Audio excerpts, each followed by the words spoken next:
Assalamualaikum warahmatullahi wabarakatuh. Saya dari kelompok 3 akan membacakan hasil laporan dari kelompok kami, yaitu membangun sikap selektif dalam menghadapi berbagai pengaruh kemajuan iptek. B. Membangun sikap selektif dalam menghadapi berbagai pengaruh kemajuan iptek. Iptek atau ilmu pengetahuan dan teknologi adalah teknologi yang menunjang segala macam kehidupan manusia sehingga bisa membangun peradaban purba hingga menjadi peradaban modern seperti sekarang ini. 1. Sikap tanggung jawab dalam pengembangan iptek. Bagaimanapun juga, manusia hidup di dunia ini tidak dapat melepaskan diri dari kemajuan iptek. Dengan iptek, hidup manusia akan dipermudah agar tidak menimbulkan permasalahan dan dampak negatif. Manusia perlu memiliki tanggung jawab etis dalam mengembangkan dan menerapkan iptek. Bagi bangsa Indonesia, di dalam mengembangkan dan menerapkan iptek perlu mengingat landasan idealnya, yaitu A. Pancasila.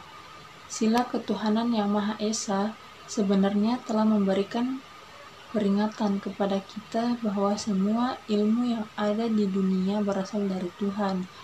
Sebagai contoh, sejak dahulu Tuhan telah menciptakan bahwa benda yang berat jenisnya kurang dari 1 akan terapung di air. Prinsip ini kemudian ditemukan oleh manusia. Tuhan yang Maha Kuasa menciptakan alam semesta untuk kemaslahan umat manusia.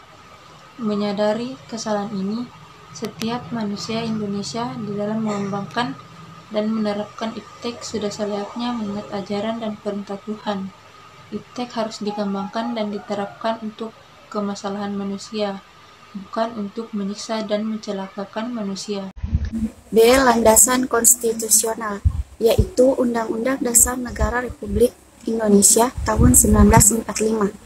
Sementara itu, Undang-Undang Dasar Negara Republik Indonesia tahun 1945 mengamanatkan bahwa tujuan nasional antara lain untuk memajukan kesejahteraan umum dan mencerdaskan kehidupan bangsa.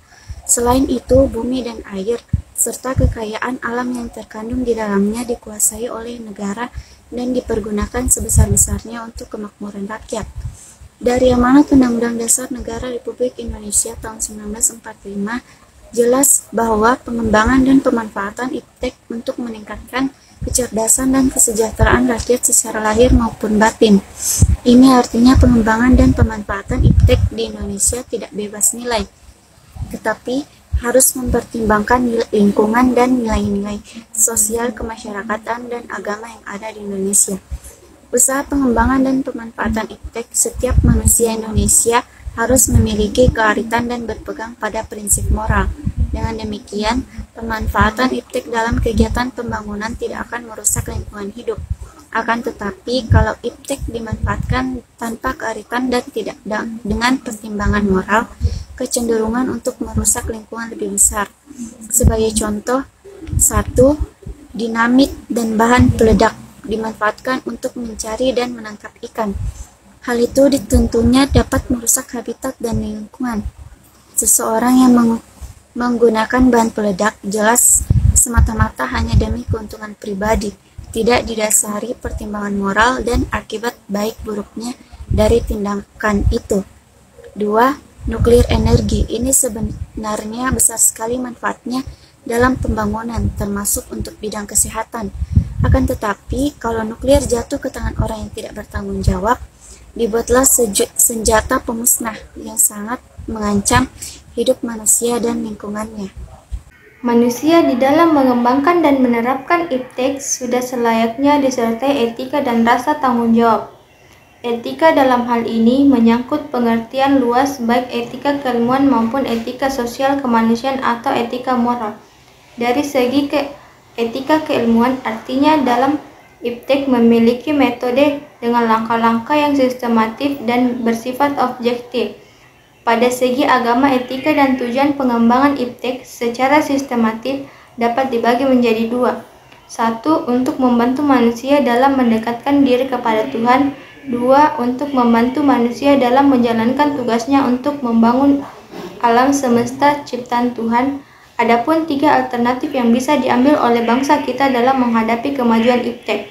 1. Menolak dengan tegas semua pengaruh kemajuan iptek dalam semua aspek kehidupan. 2. Menerima sepenuhnya pengaruh tersebut tanpa disaring terlebih dahulu.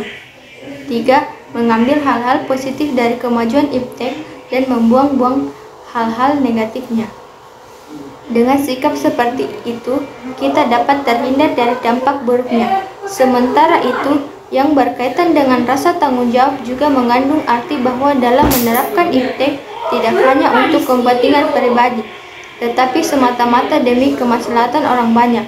Pengembangan dan pemanfaatan iptek yang selalu disertai dengan etika dan rasa tanggung jawab akan mendatangkan hikmah. Selain itu juga akan terhindar dari kerusakan lingkungan hidup. Pengembangan dan pemanfaatan iptek yang demikian harus disadari sebagai ibadah.